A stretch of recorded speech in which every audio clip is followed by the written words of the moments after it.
Hello दोस्तों, मैं धनंजय गुप्ता आपका स्वागत करता हूं आज एक नई वीडियो में।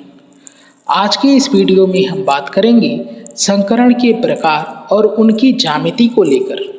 तो चलिए बिना समय गंवाए हेडिंग लगाते हैं संकरण के प्रकार और उनकी ज्यामिति।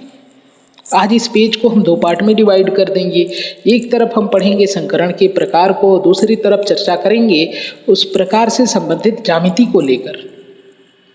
तो पहले नंबर पे हम आज लेंगे एसपी संकरण।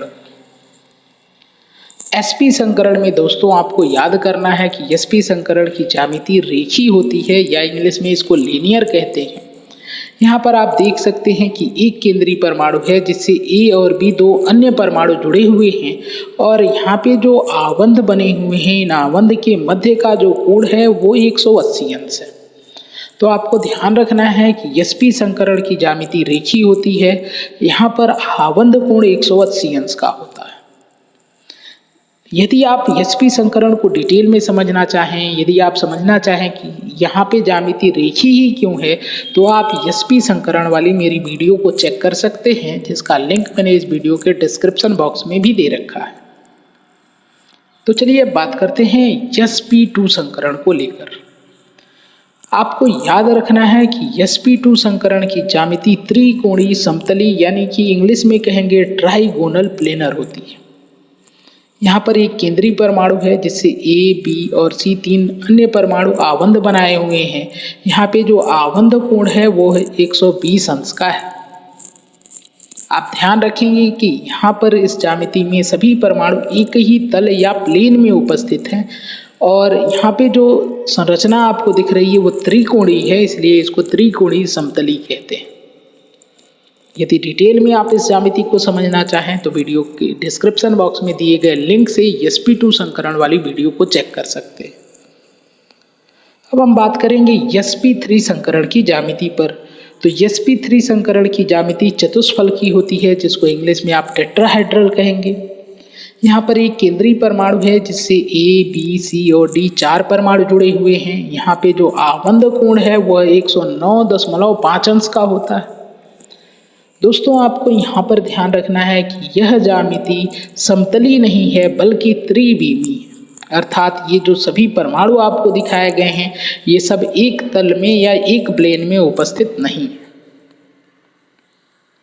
तो चलिए अगले नंबर पे हम बात करते हैं sp3d संकरण को लेकर।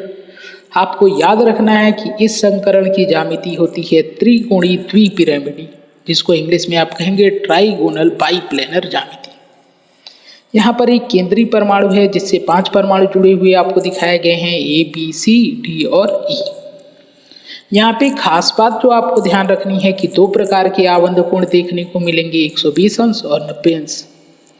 थोड़ा समझने की कोशिश करते हैं कि कैसे ये दो प्रकार के आबंध कोण यहाँ पे मिल रहे हैं। तो इस ज्यामिति की खास बात ये है कि ए, बी और सी ये जो तीनों परमाणु हैं वो एक तल में उपस्थित हैं, जिसको दिखाने के लिए हम ऐसे एक त्रिकोण बना सकते हैं। तो ये एक तल में उपस्थित है और यदि 3 परमाणु हैं जो एक ही परमाणु के केंद्रीय परमाणु से जुड़े हुए हैं यानी बॉन्ड बनाए हुए हैं, एक तल में उपस्थित हैं और उनके मध्य के आबंध कोण को अधिकतम रखना हो तो 120 अंश का कोण बनता है। तो यहाँ पर ये वाला जो ए वाला आबंध है और बी वाला आबंध है, इसके मध्य का कोण 120 अंश हो गया। इसी प्रकार सी और बी के आबंध के मध्य के कोण के देखेंगे ये भी 120 अंश का होगा। ए का आबंध और सी का आबंध जो है इसके मध्य का बॉन्ड एंगल भी 120 अंश का होगा।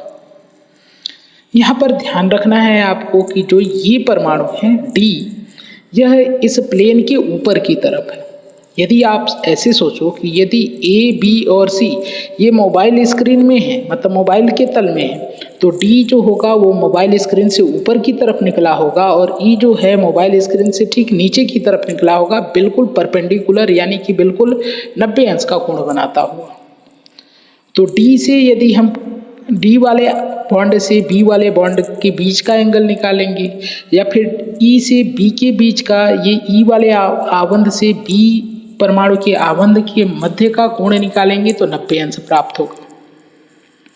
क्योंकि एक तल के सीधा 90 अंश के कोण के कोण बनाता हुआ डी ऊपर है और 90 अंश का कोण बनाते हुए ये तल के पीछे की तरफ ई वाला परमाणु है।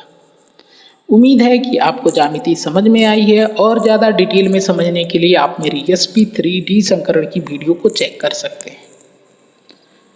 संकरण का अगला प्रकार हम लेंगे sp3d2 संकरण, जहाँ पे ज्यामिति आपको याद रखनी है अष्टफल की होती है। यहाँ पर ये केंद्रीय परमाणु है जिससे A, B, C, D, E और F ऐसे 6 परमाणु जुड़े हुए हैं। इस ज्यामिति की खास बात ये है कि सभी बॉन्ड एंगल 90 अंश के होंगे और दूसरी खास बात ये है कि F, B, C और E ये जो 4 परमाणु हैं वो एक तल में उपस्थित हैं, जिसको समझने के लिए देखिए मैंने ऐसे स्क्वायर बना दिया। जो परमाणु A है यह तल के ऊपर की तरफ है और D वाला परमाणु तल के नीचे की तरफ है। आप समझने के लिए यदि ऐसे समझें कि जो B, C, E और F ये जो परमाणु है यदि ये मोबाइल स्क्रीन में है तो A जो है मोबाइल स्क्रीन के ऊपर की तरफ निकला होगा और D जो है मोबाइल स्क्रीन के पीछे की तरफ गया होगा। सारे बॉन्ड एंगल 90 अंश के होंगे। क्योंकि यहाँ पे ये 4 परमाणु हैं, अधिकतम दूरी बनाने की कोशिश करेंगे तो 90 अंश का होगा और तल के ऊपर 90 अंश का कोण बनाता हुआ A ऊपर है और 90 अंश की कोण बनाता हुआ D नीचे है, तो D और A के आवन के कोण भी 90 अंश के हो जाएंगे।